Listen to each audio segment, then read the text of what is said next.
All right, we're almost ready to start, so grab your coffees and I know you see it there, but no, for your own copies, you can write notes if you want to. grab your handouts. If you look, there's a worksheet number 3 on the first of your handout. That's just a little test. There's self-test number 2. That's going to take a while to mark. And then there's a series of 4 tests, which is a negativity scale. So make sure you have a pen handy. Mike's got his glasses, so we should be good.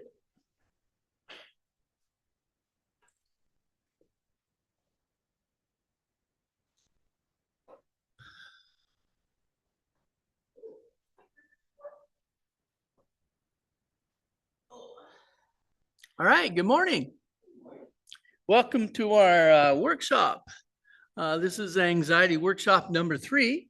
We're going to be talking a little bit about some things you can do to lower your anxiety.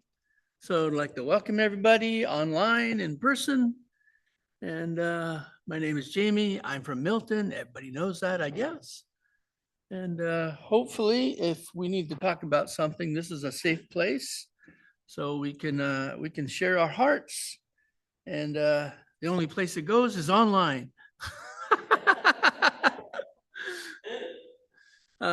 This is our outline. We're going to talk about optimism and pessimism. There's going to be 3 little tests, a little bit more about optimism, and more information about optimism. We're going to get into negativity bias, and we're going to try to give you some steps to retrain your brain. That's if your brain needs retraining. So are you an optimist or a pessimist? Can I do like 2.5? 2.5? 2.5 what? On the scoring. Sure, you can do. 2 seems too low, 3 seems too high. Sure, you can put 2.5. Going from like 25% to 75%. Okay, wise guy, you can put 2.5. So as we're learning the difference between an optimist and a pessimist, here's the biggest difference. It's how they kind of look at things. Optimism and pessimism is really just a worldview. It's a system of beliefs you have that come together. And you either tend towards the optimist side or you tend towards the pessimist side. It's really not a detailed definition. It's more like a spectrum. And you can be an optimist in one area and a pessimist in another area.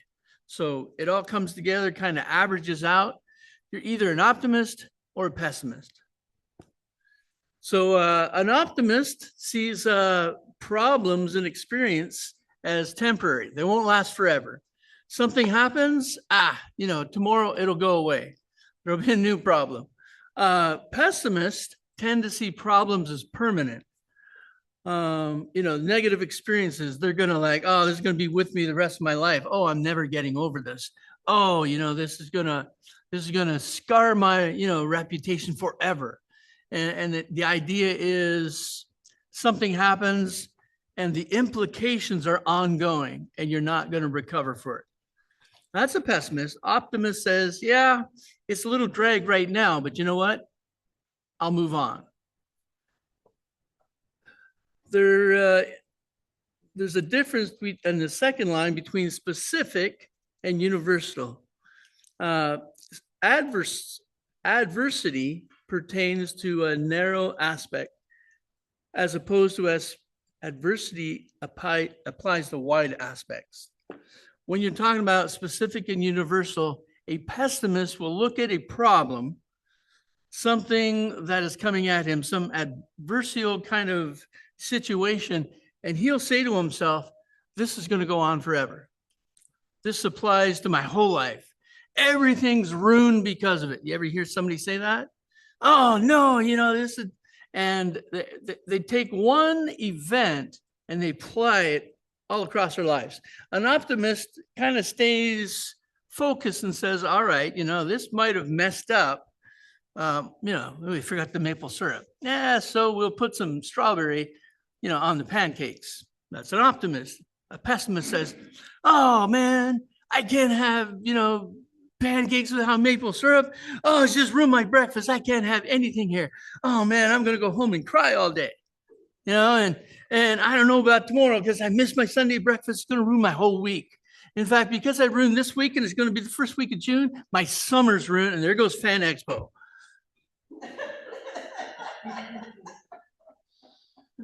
Yeah, you're laughing. I paid a lot of money for those tickets. Pessimist tends to kind of universalize problems. An optimist kind of looks at the narrow focus. Lastly, an optimist externalizes things. They see problems from an external vantage point where it's like, you know what, this happened and there's nothing I can do about it, so let's move on. A pessimist looks at it from an internal perspective, and they're very self-critical. And from an internal perspective, they say, oh no, this is my fault. I'm sorry. And they say sorry all the time. I'm sorry I did this, I'm sorry you got a flat tire because it's my fault. I'm sorry your ticket for Fan Expo is ruined because there was no maple syrup here today. You see the difference between them? There's a huge gap in thinking. An optimist and a pessimist. An optimism has more hope and resilience. Pessimist has despair and exhaustion. An optimist focuses on what you can control. A pessimist focuses on the thing which are out of control. You're starting to see the difference between them? An optimist looks for solutions. He's always trying to find a way out of his mess. A pessimist dwells on his problems. Oh no, this has happened. I'm stuck here. And they just ruminate. They go over what their problems are. An optimist makes progress in life. A pessimist procrastinates. They don't want to take the first step because the problem is too big, it's out of their control, and they're thinking about it, and it's just like affecting their whole life, so there's really not much they can do about it. An optimist knows how to keep going. A pessimist kind of stalls and they don't know what to do. And because they don't know what to do, they tend to just kind of sit down and not do much except think about their problems. When you got these two types of thinking, I want you to know it affects anxiety. And when it's affecting anxiety, remember that anxiety loop I showed you last workshop, where you have this problem and it's going around, and you get to this point where you're either going to like sit down and do nothing or make a choice and do something. A pessimist, more often than not, sees the problem, gets overwhelmed, and does nothing. An optimist will look at it, analyze it, think about it, and maybe do something. It might be wrong, but they'll do something, and they'll have a plan. Now, when this happens, what happens is your anxiety builds. So they've done a lot of studies, and what they have found in their studies is that an optimist actually has a system of reducing anxiety. A pessimist has a system of increasing anxiety, and that's a general trend. So if you want to lower your level of anxiety, you learn to be optimistic. If you learn to be optimistic, you can basically, instead of every loop, the anxiety is increasing. Even if you're in the loop, if you're optimistic, the anxiety won't increase as much, or it might reduce. In fact, they've done a lot of studies. An optimist says, I can do this. A pessimist says, well, why bother? An optimist says, this is temporary. Pessimist says, this is forever. An optimist says, tomorrow is a new day. A pessimist says, I give up, I quit, I can't do this anymore. An optimist says, things happen. A pessimist says, this always happens to me. Anybody ever said that? This always happens to me. Why does, everything's horrible, man, An optimist says, I create my own happiness. A pessimist says, I will never be happy. Are you starting to see the difference between these guys?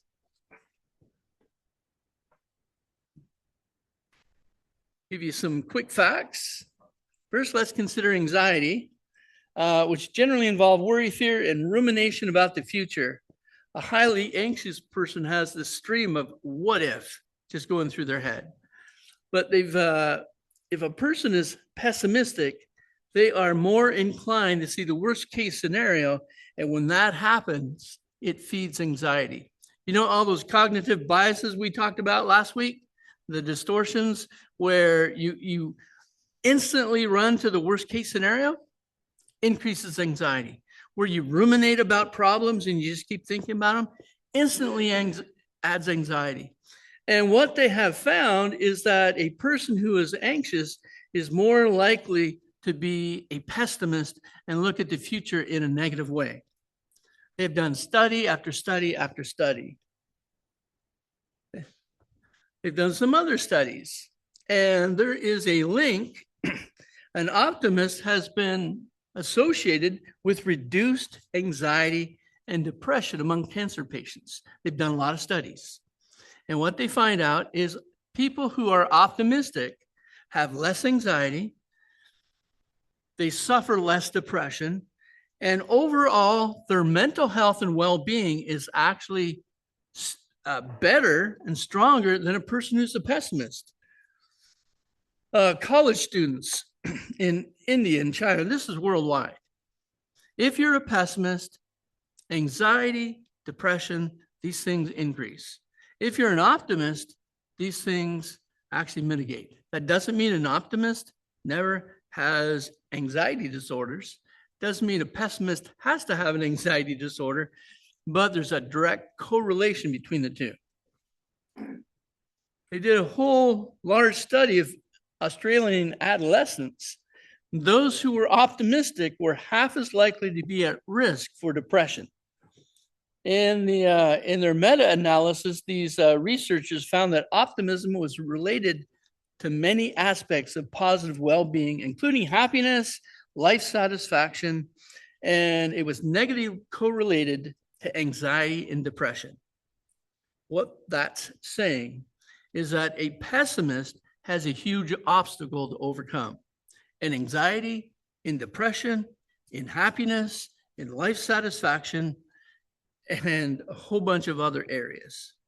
An optimist has less work dealing with anxiety, things that cause depression, other mental health problems, and they're usually generally happier in life, et cetera, et cetera. Can you tell the difference between the two? If you have anxiety, what you want to do is you want to lower it before you get to the place where you need medical attention. Before you get to the place where you need all these drugs and all this counseling, or it gets worse and you have to be hospitalized for a while the professionals try to deal with you and sort it out. And there will be years in recovery. If you have anxiety, you want to deal with it as early as possible in your life. If you don't, it will sneak up on you. A person who is depressed may view themselves in a variety of negative ways that are untrue or grossly amplified. Have you ever heard anybody say this to themselves, or have you ever said this to yourself? I'm no good. I'll never amount to anything. I'm worthless. Anybody ever hear those phrases? You know, I can't do anything right. You got any more? You know, I'm a failure. What? Okay, we're talking about things that aren't true. Yeah, I know. I'm not helping with his anxiety. I'm broken. Nobody will love me. Yeah. Yeah. And when you have those thoughts, which are patently untrue, even the stupid one, David, even the stupid one, what we're doing is when we have that negativity, guess what's being amplified? The pessimistic mindset increases depressive thinking, which leads to a cycle of basically pessimism just going over again. Pessimism, depression, pessimism, depression. Talk to anybody who's depressed. Oh, I'm this, I'm that. And what? If you're gonna say something, say it loud enough for me to hear. I'm deaf. Saying that, the Beck song, I'm a loser. Yeah, I'm a loser. Now these cycles play over in our heads, and you might not notice them, but they do all kinds of damage to the part of the brain that deals with anxiety and deals with something else. So this can all be going on in your subconscious. This, You're not aware of it, but the fruits will be born in your life. yeah. You will notice the pessimism at certain points, but you don't know that behind the scenes, all this stuff is going on in your brain. And you basically have to reprogram your brain. And if you don't, your anxiety will get worse until one day you will have to deal with it at a professional level. You see what's happening. Any questions? They have done study after study after study after study. If you have anxiety, it's linked to depression. Once you get anxiety and depression going, there is just this cycle, and it's hard to stop. And one of the things that you need to do is you need to start developing an optimistic attitude. So the earlier you develop optimism in your life, the better it is for you. One of the points was about what you can control and what you cannot control. Right. I remember some years ago, you preached about locus of control. Locus of control. Yep. And you know that it's absolutely linked, related. With Oh, yeah. That you feel like you have no control over, and you can't do anything about it. So you are like in despair in that sense. Yep. And that negativity comes into play, right? Yeah, it does. And all of this stuff I have preached on in my sermons. I just haven't had it all concentrated. Yeah. People who think that their life is outside of their control. Yeah, they're just at the mercy of everything. And they can be manipulated by everything. And that's more of a pessimistic mindset.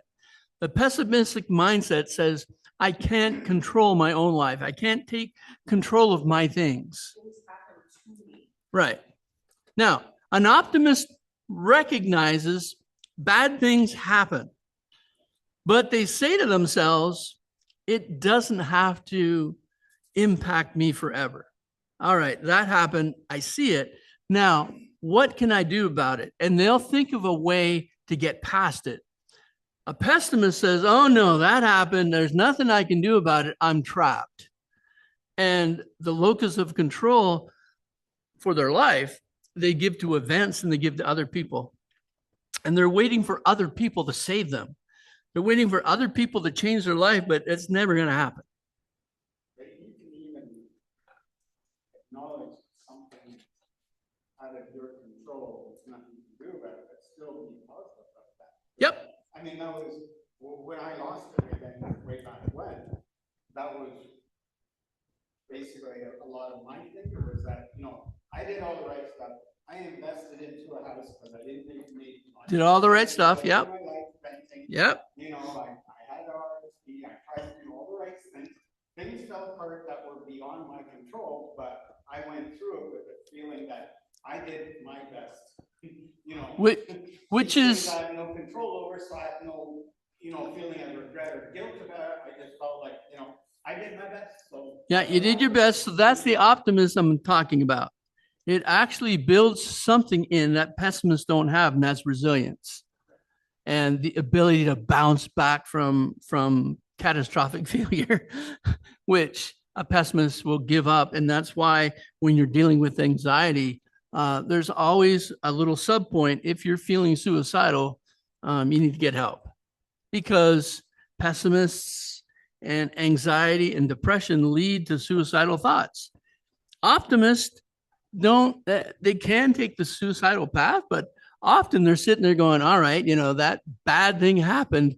Now let's get on with life because, and that's the optimist side. Get yourself back up and get going.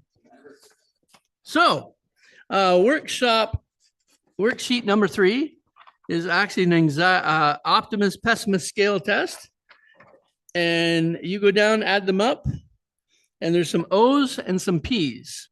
And just follow the instructions, and you will figure out if you are tending towards the pessimistic side of life or the optimistic side of life. And for those online who don't have the worksheet, you're going to send it to the chat? Okay. All right. There is a possibility it will be in the chat. There's also a possibility we'll disconnect and never talk to each other again.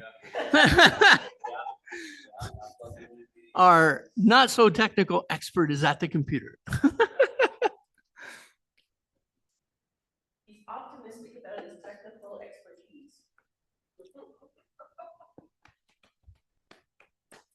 Now, in a real world, all of us are a mix of optimism and pessimism.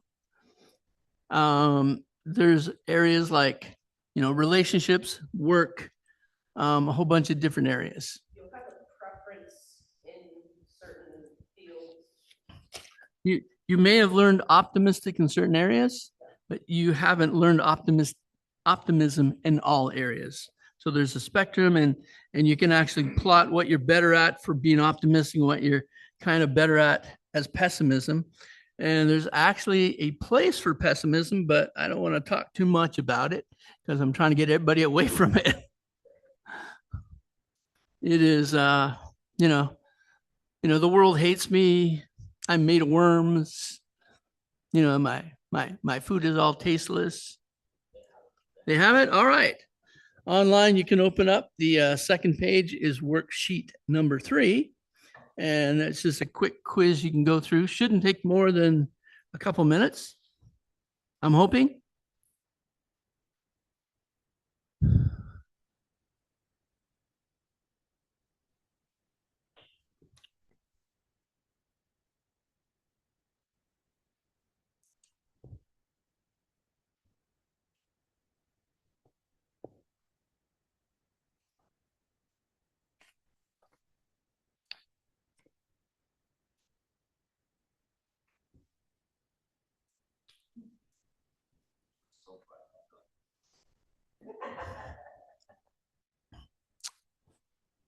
Now, our technical expert who has passed out our handsheets online has also taken my button ability away from me.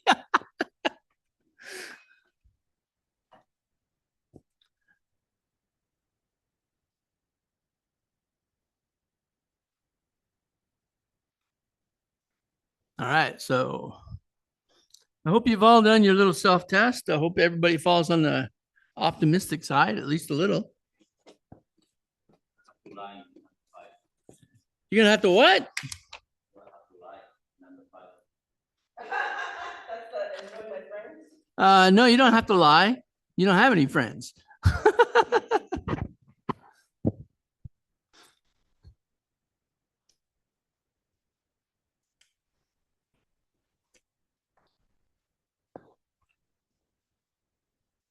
Boy, if this has taken you a long time, the next one's going to kill you.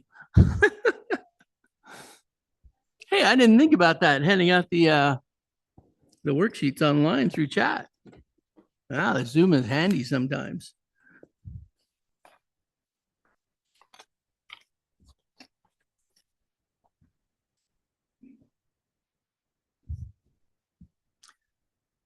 Now, I will need the greatest minds on this next one because I looked up the concept of probability density, and it is an awful concept. I read about it for an hour and still didn't understand it, but I got the concept. But I'm not explaining it.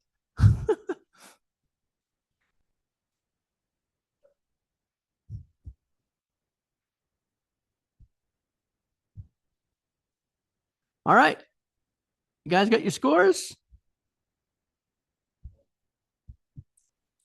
Now, this is also an IQ test. Those who finished first are.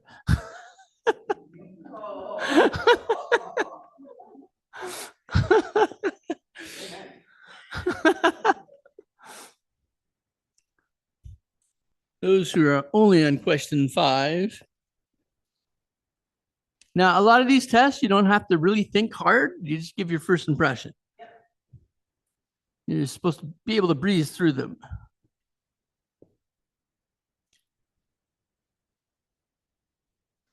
In the meantime, I'll talk about optimism and pessimism are out of touch. And what do I mean by out of touch? Can anybody interpret this graph for me? This is my beautiful graph I downloaded. No, it is not the Texas Longhorns or a rock band kind of thing. The outcome is better or worse. That's their way of thinking. And the probability density, actually, the higher it goes, the less probability. You actually want the probability at 0 in this case in order to be a sure thing. So you got pessimism on that side, always thinking of worst case scenario. You got optimism on this side, always think of the best case scenario. And you got this little black line in the middle, which is actually reality. So this is like you swing way far on the pendulum to optimism, swing way far on the pendulum to pessimism, but what you want to be is grounded in the center. Well, no, because of one certain problem that we all have. We're all biased. We're all biased either pessimistically or optimistically. And all of us, I mean, that reality one, that might have been Jesus. In fact, that would have been Jesus, but none of us can match his thinking and everything. So most of us either catastrophize or, do that ruminating thinking, and we just vault to the worst case scenario, which is that high peak in the pessimism.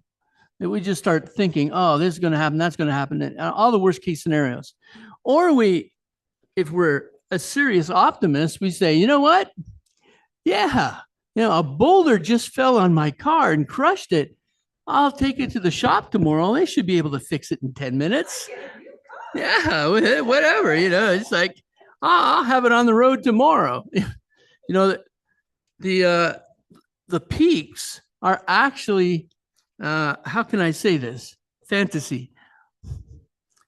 See, pessimists think of the worst case scenario that probably 999,999 times out of a million would never come true. In fact, the probability is 0. But question here, it says you subtract your p-score from so p minus 0. Yep. You might have a negative Because number. if your O number is higher, you're subtracting the p number, which is lower, and getting a negative number, which obviously Then do it the other way. Subtract the p-score because from I'm your looking at O-score. this going, but my optimism score is 9, my pessimist is 8, but it's saying I'm a pessimist. Wow, you're getting close to 0. Okay. Because It says subtract the the p from O. yes, p from this, or 9 minus 8 would be 1. so 3. Yes. You're a 1 optimist. That's not bad. You're +1. That's good. You'd be a +1. It's with 9 optimism and 8 pessimism, it's easy to see you're a +1. Anybody else plus? Anybody negative? Minus 1. But number 3. Oh, I knew I was a pessimist before I even went into this. All right. Well, anyways. Number 3 greatly increased my p-score. I am a firm believer in Murphy's law. All right. If something can go wrong, it's going to go wrong. Positive but it's B. Yeah. Okay. I'm an optimist, but I'm a realist too. All right. Let me get back to this. On the pessimistic side, you have these worst case scenarios that are probably never coming true, but you sit there and worry about them anyways, and it causes you anxiety. On the optimistic side, You look at the best case scenarios and you don't even consider what's going to happen if you're wrong. So you can see where this might benefit someone. You can also see where it might not benefit someone. If you go into the doctor's office and the doctor says, I got some bad news, you need to take some tests because you might have cancer, what's the pessimist going to do? Yeah, their life is ruined. Oh, I'm dead already. It's just, they call them the funeral home waiting for it, All right, next week I'm going to die. The worst case scenario. What's the optimist going to do? You're going to take the test? What? You're going to take the test and know somehow it's going to be good. No, the optimist isn't going to do that. What? Think of the movie Ferris Bueller's Day Off. Ferris Bueller was the optimist. His best friend Cameron was a pessimist. Ferris Bueller. Okay. Yeah, you're showing your age. Yes, I'm showing you age, but if you watch that movie, you'll see optimist and pessimist at work. The optimist is actually going to say, you know what? The doctor's wrong. I don't need to take those tests. There's nothing to worry about. Statistically, they have shown that when it comes to health concerns, optimists die at 300% rate higher than pessimists. You know why? They don't take their health seriously. They look at the best case scenario. Well, if I do have cancer, no rush. Yeah, I'll just take some chemo. It'll be over. The pessimist says, oh man, they don't have a treatment for me. I'm just going to. And they take it very seriously and they go to 5 doctors. The optimist is going to spend time and they are 300% more likely to die. Now, when I show you this graph, that is most people's understanding of optimism and pessimism. But in reality, if you do research online, the peaks are actually unrealistic optimism and unrealistic pessimism. They're actually living in a fantasy realm. And when what they think doesn't happen, the pessimist crumbles into depression. The optimist also crumbles into disillusionment. He may be able, because of his optimistic skills, pick himself up, but he's got a risk of going into depression too, because his worldview was shattered because his fantasy positive outcome didn't match reality. And so what you have down here in that little orange circle, see that little orange circle? That is actually the area of true optimism, where you are actually gauging it with reality. You're looking at reality and you're not so much into kind of the new thought kind of thing. Well, if I just think positive thoughts and positive, it'll all come true. Now that we recognize that from some of our studies on Thursday. A true optimist says, well, this is reality. Now, how am I going to persevere and get over it? And they'll actually make positive choices to get through it. And you don't want to be on either of the peaks. You want to be hanging around the realities. Even if you're on the negative side, the pessimistic side, they would call that defensive pessimism. And what's defensive pessimism? It's just looking at reality and saying, oh, that could affect me. I better start making some choices. And they're always worried.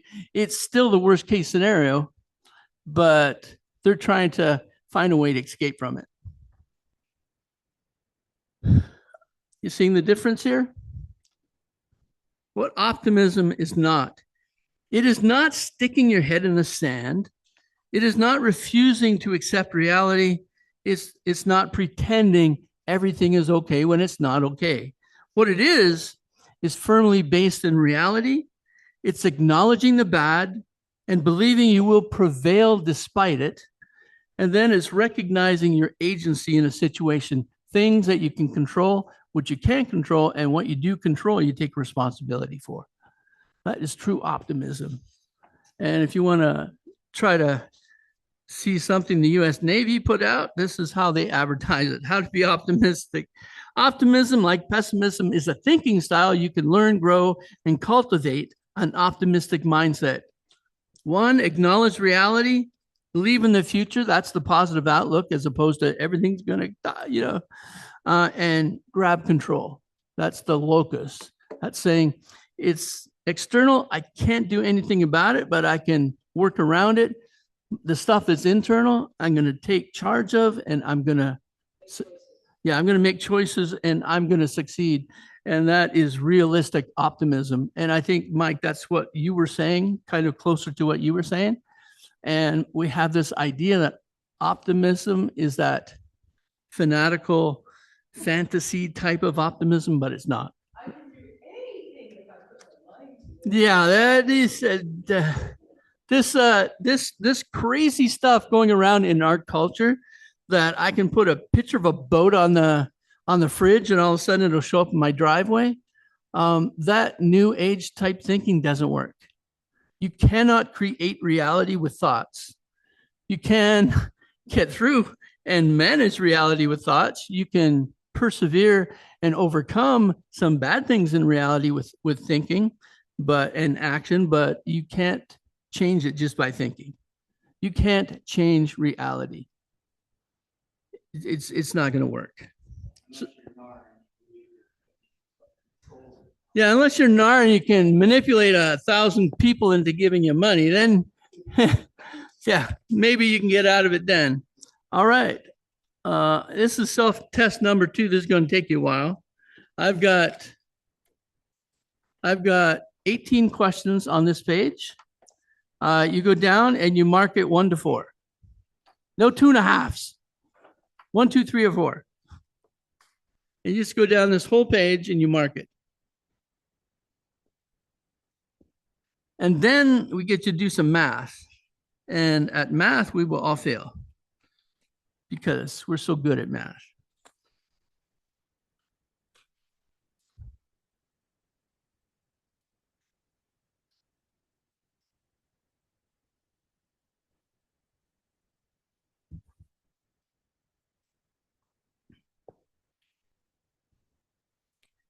If you get to the end of the test, let me know.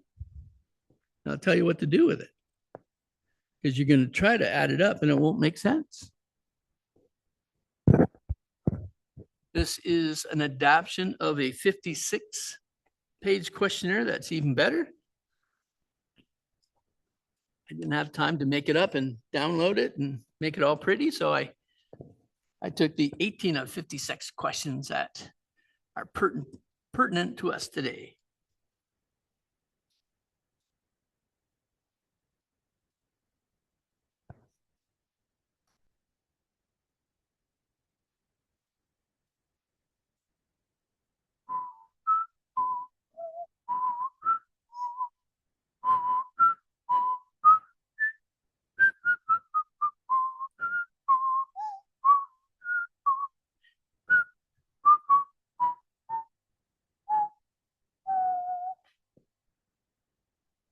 All right, time is up.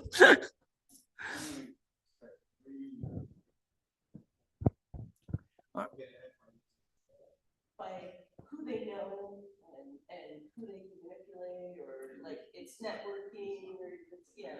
All right, Karen, you have your 1 to 18 marked. You have your 1 to 18 marked. Now, what you do with all the numbers you put down is you invert them. So if you put a 1, it's now a 4. If you put a 2, it's now a 3. If you put a 3, it's now a 2. If you put a 1, it's now a 4. 4 is now a 1. I know. I looked at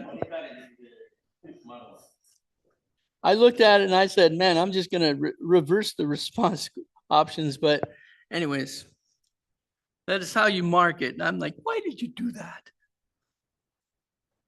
But that's how they did it.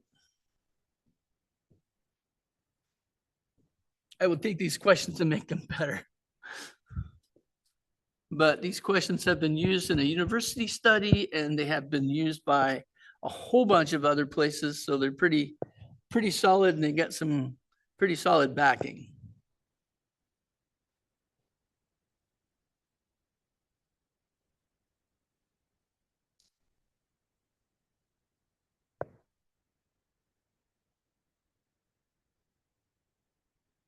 And then you add up the number and it'll be somewhat of a number out of 70 or around there. 4 times 18.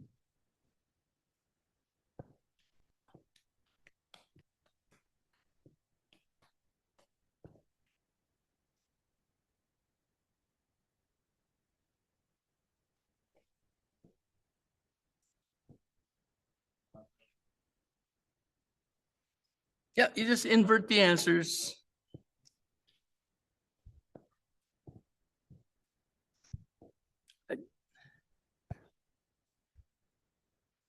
I was going to give this to Sonia yesterday and say, hey, Sonia, make this better. But it's like, Didn't matter because I've got 9 3s and 9 2s, so inverting them doesn't matter. all right. So you're saying what, reverse everything? So 3 is 2, 2 is 3. Yep. 1 is 4, Yeah, 1 is 4. just invert them. Yeah. And then add them up. You get a score out of 4 times 18. What, score out of 72?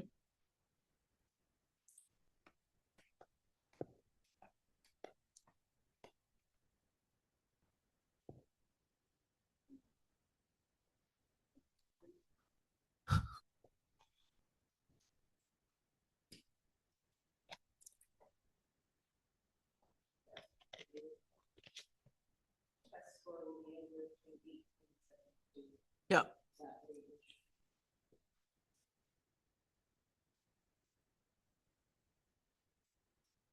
So if you do this and you get like 25 and under, you're not a strong pessimist, but you have a few pessimistic tendencies, but not enough to really worry about.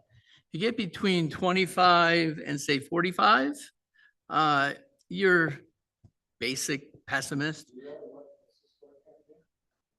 1 to 25? No, sorry, the minimum you can get. 18 to 25. You get is 72. Yeah, the greater score you have, the more of a pessimist you are. If anybody scores 72, yeah, I don't. Talk after church. Yeah, we'll talk after church. I don't think I've ever met a 72. I've met some 60s. I've met some 50s. 38 is like a slight optimist. No, this is just these are the pessimist questions. This is 18 of the 56. These are all the pessimist questions. So if you're getting anything higher than 25, there may be an area of your life that you can work on where you will see some change in some other areas, like anxiety.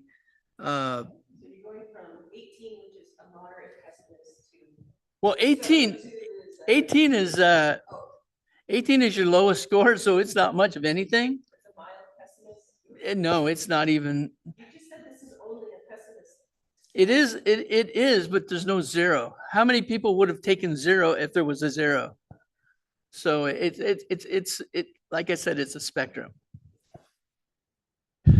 If you get 18 to 25, yeah, you don't have very strong pessimistic tendencies. If you're up around, 35 to 50, you're a mild pessimist. If anything over 50, you are a strong pessimist in certain areas, and there's probably some stuff you need to go through to change your mindset.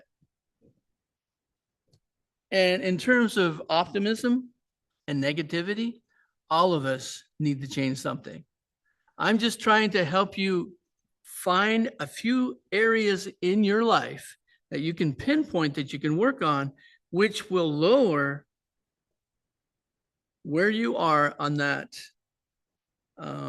scale we gave last week. Remember 0 to 25, 25 to 50, and 50 to 75 and 75 and above, before you need too much work on anxiety. You can deal with anxiety yourself if you take the right actions, and part of that is dealing with your thinking and becoming a bit more optimistic in certain areas. What? Yeah. So anybody want to share their scores? 38, 45. 45, okay. 38, 30. 30, 23, okay. 36. There's a reason why I'm over here. There's a reason why I'm sitting by myself.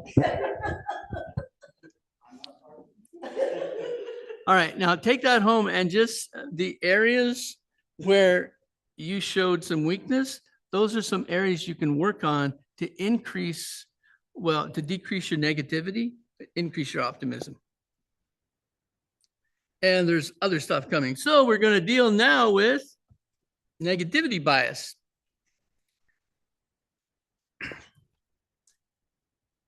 Imagine this. Two men are standing at the edge of a forest. One sees rustling grass and he thinks, probably just the wind. The other thinks, could be a predator like a tiger. I should back away. Now, who wins in this scenario? Sonia survives every time. Jamie gets eaten roughly once.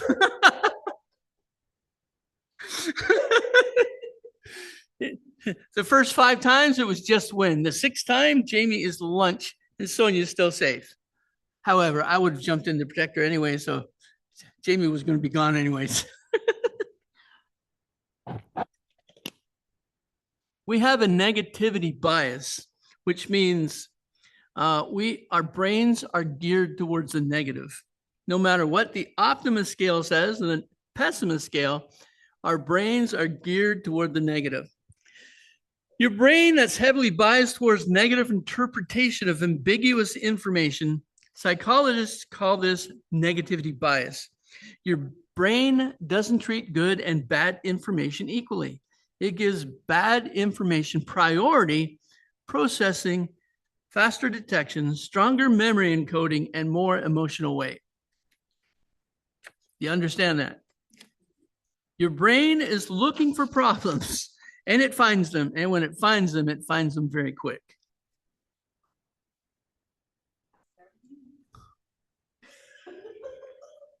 That's funny, baby. Yeah, that's real funny. In the early 1990s, a psychologist discovered something remarkable while studying brain activity patterns in hundreds of subjects. People who reported higher levels of positive emotion, approach motivation, and optimism consistently showed specific EEG signatures, greater relative activation of the left prefrontal cortex compared to the right. So this side was a little bit shinier than this side. People who reported more negative emotion, withdrawal motivation, and pessimism showed the opposite. Their right side prefrontal cortex actually lit up better than their left side. What? we're in the right frame of mind. Yeah, you could say that. This pattern is called frontal asymmetry, and it's been replicated hundreds of times, hundreds of cultures, age groups, populations. It's one of the strongest findings in neuroscience. This is probably, according to the data, indisputable. Your right brain shows up or your left brain shows up. And optimists show up this side, pessimists light up this side. Before we talk about retraining your brain, we need to talk about this negativity bias because it's something we have to overcome. And it's fundamental. They're all the time. It's just the way we process information. It's negatively. For instance, the detection speed. Your brain identifies threatening faces in a crowd roughly 50 milliseconds faster than happy faces. Your amygdala can detect a threat-related stimulus before your conscious mind even registers that anything happened. Now, what does that mean? You're looking at a crowd, what do you pick out first?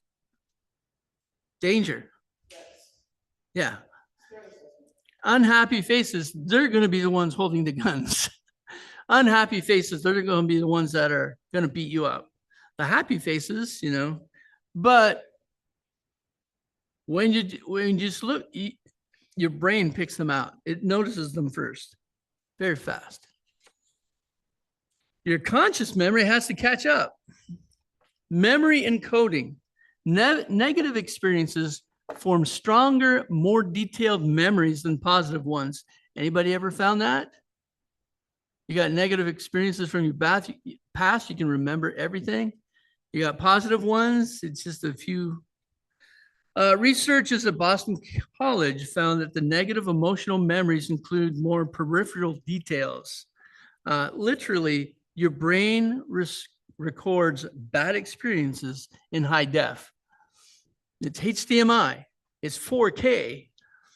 And the good experiences are just, 680 by 680 monitor with pixels, 256 color. What? I have IMAX 3D going on. Yeah, so yeah. She remembers something, man. She's just like, but we remember bad experiences a lot easier than we remember good ones. And we remember the impact when we remember all the details. And every time we go over it, we might add details, but there's still, it's very, very specific. Emotional weight. The research on relationships produced one of the most cited numbers in psychology, and you've probably heard this. It takes 5 positive statements to counterbalance 1 negative statement. You ever hear that? If I call you a punk once, I have to say you're a nice punk 5 times.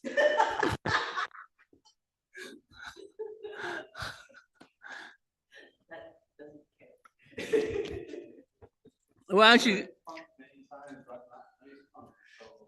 yeah,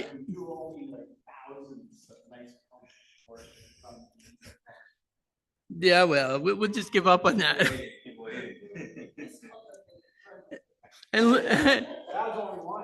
And learning asymmetry. Your brain updates its models more dramatically in response to negative prediction errors. Things going worse than expected than positive prediction errors, things going better than expected. Bad surprises teach your brain faster than good surprises. When something bad happens, you can learn from it. When something good happens, you kind of shrug it off. And so we tend to learn from messing up. So let's change your brain. There is another test in here if you want to do it. Types of negativity scales. It's 12:21, so you're going to have to be very quick if you want me to get through the mind-changing part, but it shouldn't take you that long. There is 2 pages of it. No, I can keep talking. And this is something you can do at home. And what it does, the explanation is on the second last page. So you can do that on your own. This would have been self-test number 3, but I see we're running out of time. So you can twiddle with that. But it basically looks at 4 areas of negativity.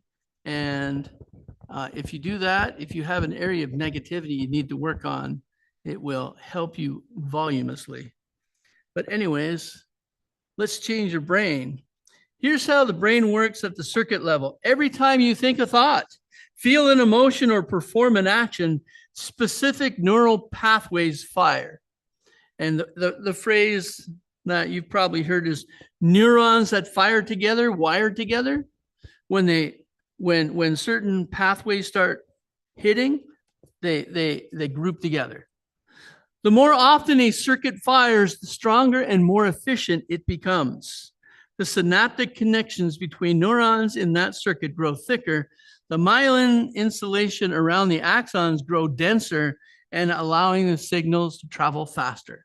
When you have a thought pattern, and when that thought pattern is used repeatedly, it becomes more efficient, it becomes thicker, it becomes more ingrained, it becomes harder to change.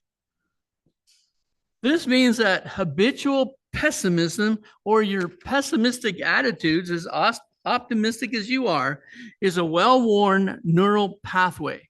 Every time you catastrophize, the catastrophizing circuit gets a tiny bit more efficient.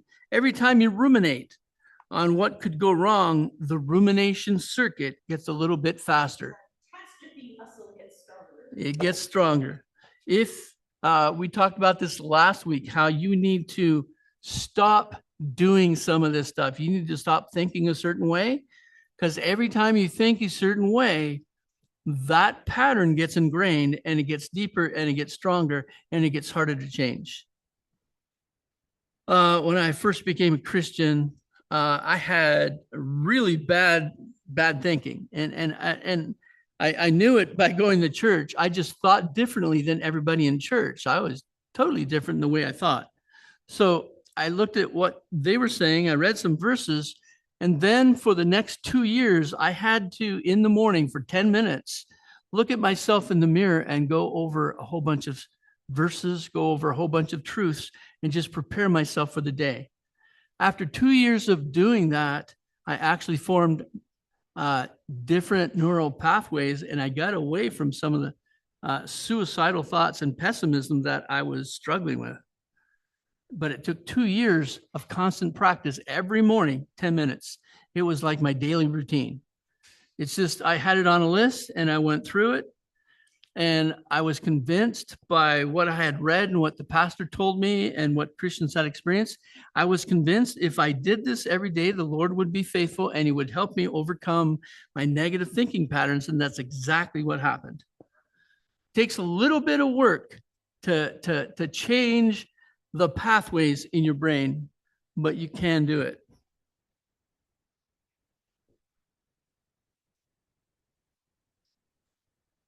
The same principle works in reverse. Every time you deliberately redirect attention to a more realistic or positive interpretation, you're strengthening the alternative pathway.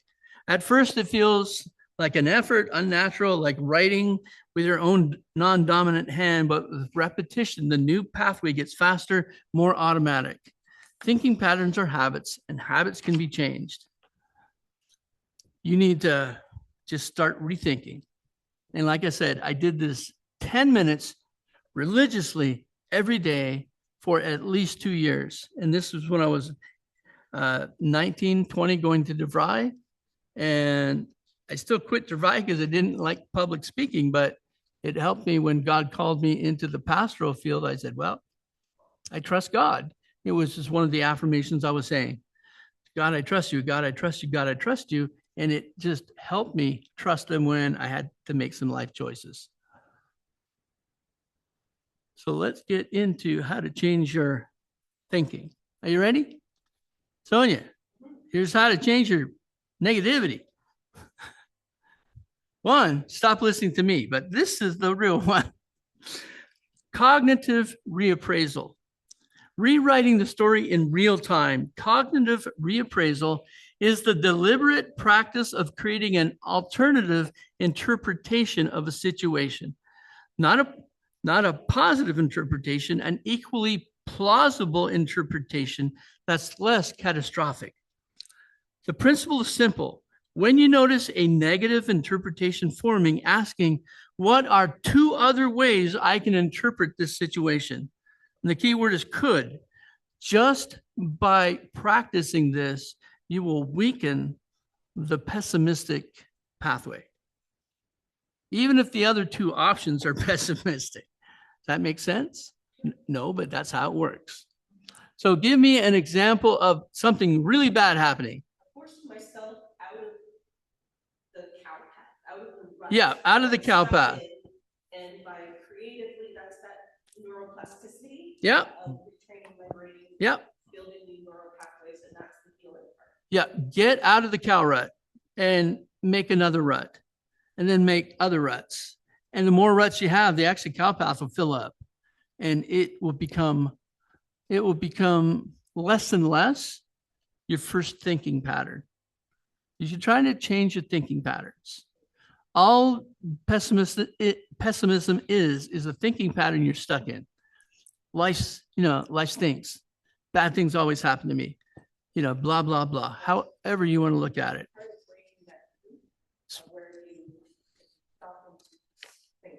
Well, it's stopping a thinking pattern that's going to help you make better choices when when you're in that anxiety loop. And it will actually lower your anxiety and increase your optimism, which will alienate anxiety to begin with. Here's the second one. Best possible future self. This was hard for me to practice when I was in college because everything I said to myself centered around being a loser and not being able to do anything right. But here is the second skill you need to master. Your best possible future self. Spend 15 minutes writing about your best possible self, imagining your life going as well as it possibly could across relationships, career, health, and personal growth. Researchers found this produced significant increases in optimism scores that persisted for weeks. Sitting down and just saying, you know what? I am going to be the best pastor in the whole world, and I am going to lead a congregation of 10,000 people, and I will be able to organize them. Now, that's fantasy thinking, but That's fantasy thinking, so I'm like, shouldn't this be more realistic? no, this is just training your brain to go in a different pathway. See, the unrealistic optimist, his pathways have been trained to just, without a censor, without discernment, just accept the fantasy. So it's just swinging from one pendulum to the other. No, this is creating a new cow path. And the new cow path is just saying, hey, you know what? I can rise above where I am. I don't have to be, A, B, and C. I can be D, and E, and F. It's just a goal. It's not saying if I think about it, I'm going to be there. It's a goal that you can head towards. And it's just trying to picture a future self that is a lot better than the sum of your past mistakes, which is what a pessimist does.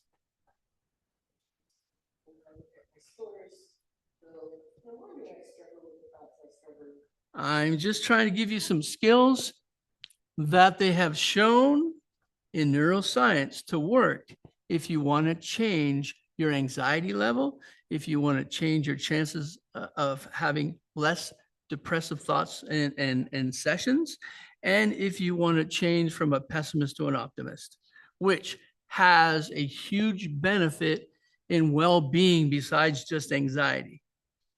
These are proven techniques. If you go to a counselor with DST training or something, they will give you exercises like this. And when a doctor gives it to you, you would listen. When I'm giving it to you, you just say it doesn't make sense. The neural mechanism is elegant. Vividly imagining positive future scenarios activates the same brain region involving episodic memory. Your brain processes a vividly imagined future using much of the same machinery it uses to process actual positive memories. Through repetition, this creates a library of future memories that compete with the catastrophic predictions for attention.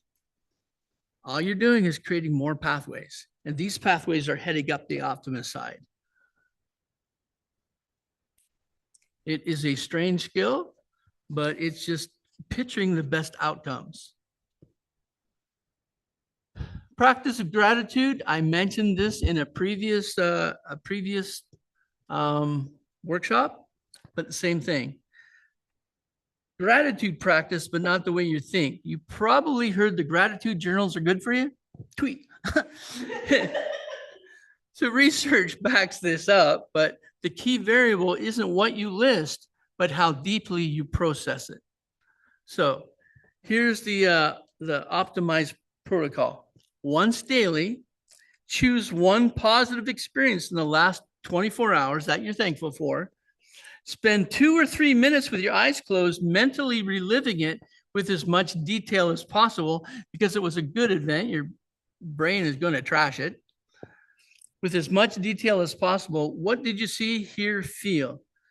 that trains the brain to encode and retrieve positive experiences with the same fidelity it naturally applies the negative ones.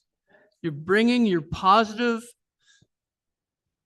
things that you're thankful for into high def. Okay? And this helps you when you're starting to think negative things, it brings a thought in that can balance it.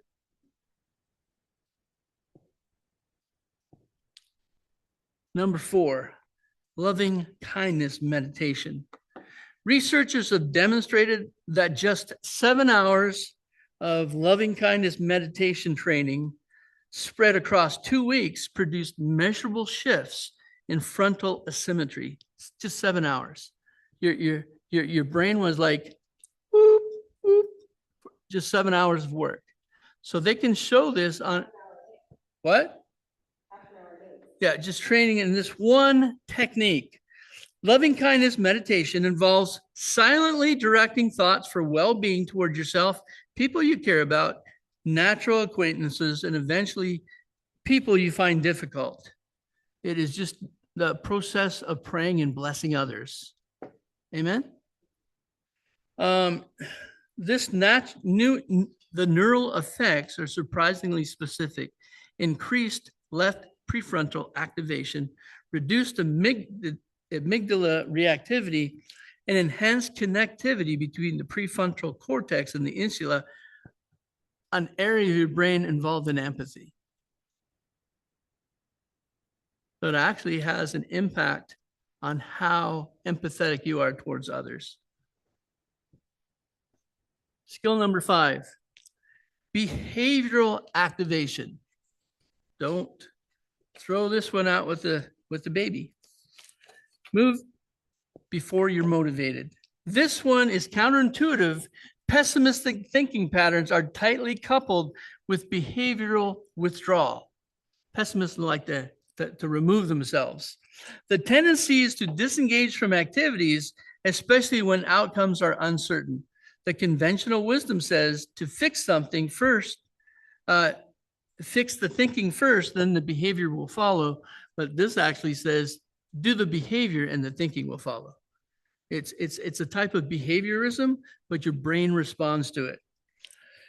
The deliberate practice of engaging in goal-directed activity, regardless of your current mood, produces strong increases in the left prefrontal activation. And you can read all about it. Here's a diagram. You wake up feeling blah. What do? If you're a pessimist, you're saying, I don't feel like doing anything today. So you're less active. And what does that do?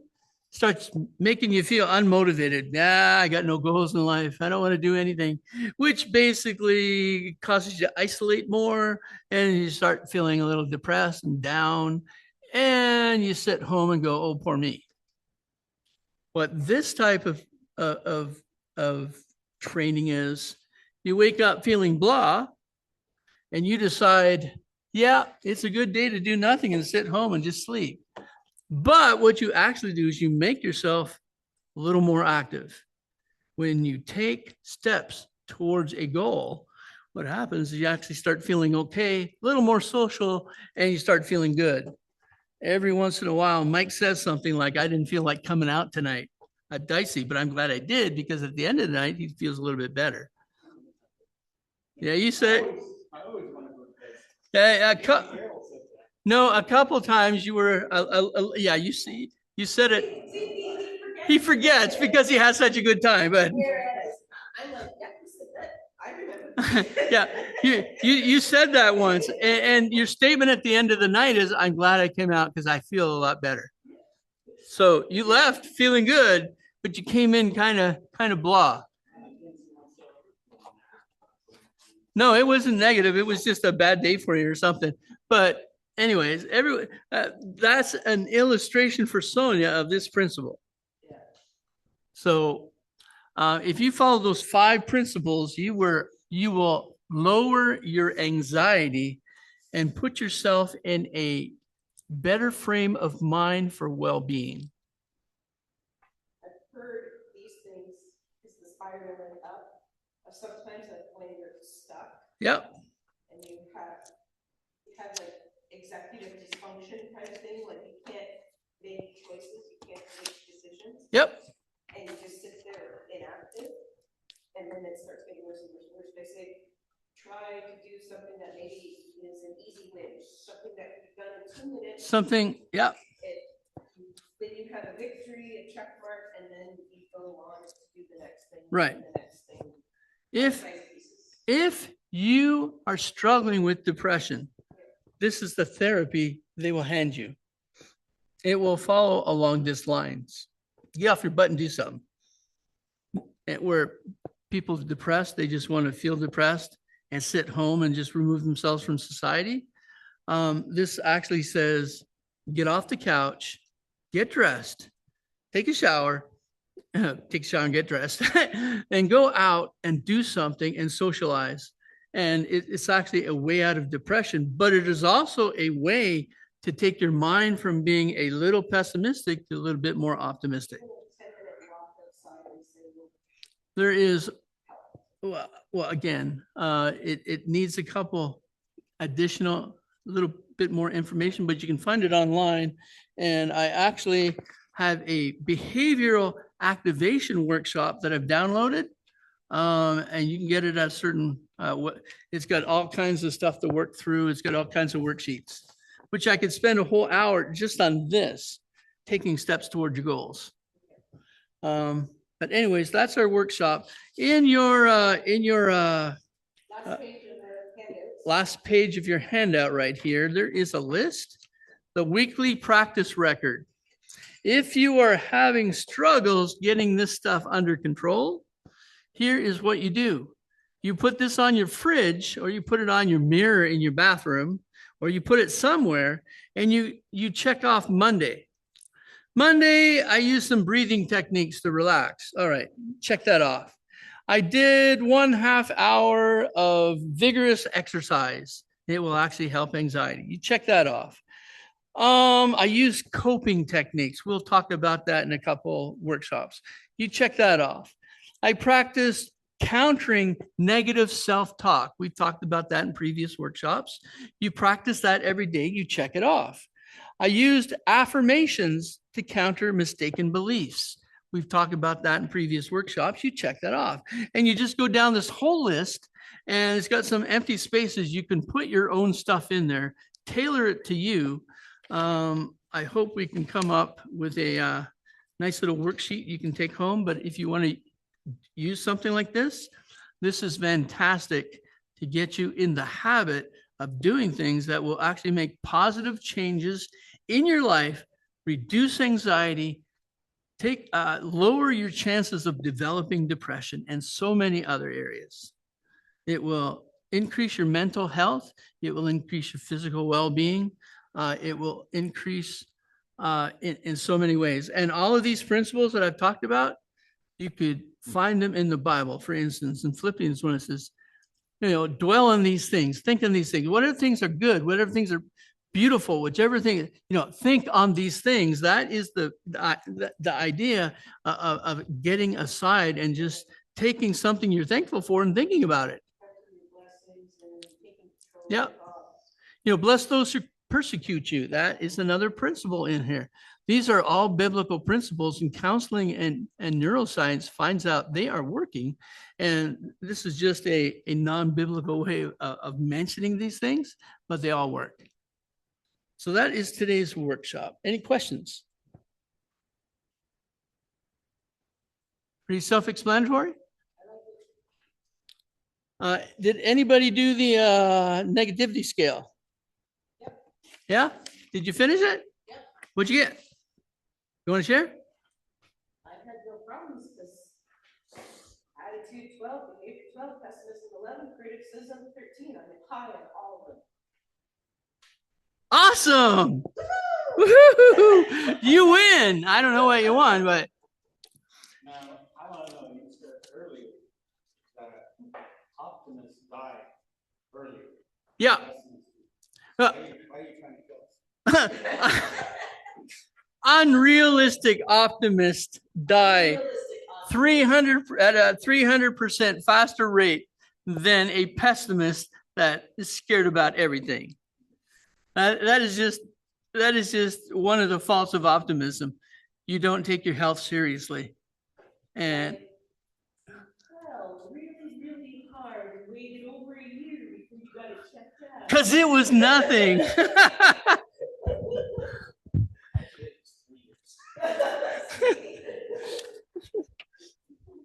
Yeah, optimists tend to be optimistic about their health.